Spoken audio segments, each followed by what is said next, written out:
కమ్మని ములక్కాడ కూర చేసుకొని వేడి వేడి అన్నంలో వేసుకొని తింటే ఎలా ఉంటుంది? భలే ఉంటుంది కదా. మరి రెసిపీ చూద్దామా రండి. 4-5 చెంచాలు ఆయిల్ వేసుకోండి. మీడియం సైజు ఉల్లిపాయలు ఒక 2-3 ఇలా చెక్కులా తరుక్కోండి, సన్నగాను గుజ్జుగా. కూర బాగుంటుంది. ఆయిల్ హీట్ ఎక్కింది కదా, వేసేసుకుందాం. చూడండి ఉల్లిపాయలు కొంచెం వేగాయి కదా. ఇప్పుడు ఇక్కడ మనం ఒక 5-6 వెల్లుల్లి రబ్బలు దంచేసుకొని వేసుకుందాం. మీకు కావాలనుకుంటే కనుక అల్లం వెల్లుల్లి పేస్ట్ కూడా వేసుకోవచ్చు, మీ ఇష్టం అది. కానీ అదో విధంగా వస్తుంది రుచి, ఇదో విధంగా వస్తుంది రుచి. ఇలా కూడా ఒకసారి ట్రై చేయండి. వెల్లుల్లిపాయలు వేసేసుకున్నాం. వెల్లుల్లిపాయలు వేసుకున్నాం కదండి. ములక్కాళ్ళు వేసేసి ఒక్కసారి చక్కగా వేయించుకోండి.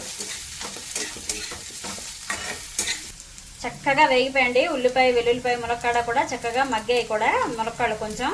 ఇప్పుడు 2-3 టమాటాలు చూడండి, నేను ఇలా చక్కగా సన్నగా తరుక్కున్నాను.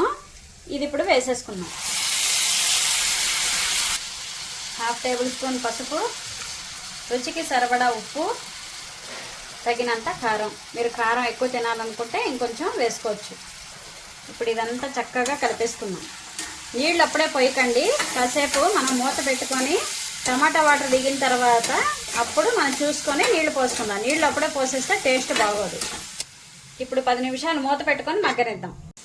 చూసారు కదండి, టమాటాతో చక్కగా కొంచెం మగ్గింది కదా. ఇప్పుడు మనం ఒకసారి కలిపేసుకొని కొంచెం వాటర్ వేసుకుందాం.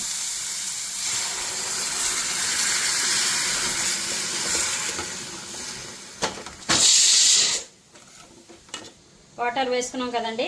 ఇంకొక 10 నిమిషాలు, పావు గంట సేపు మూత పెట్టుకుందాం. కమ్మని ములక్కాడ కూర తయారైపోయింది.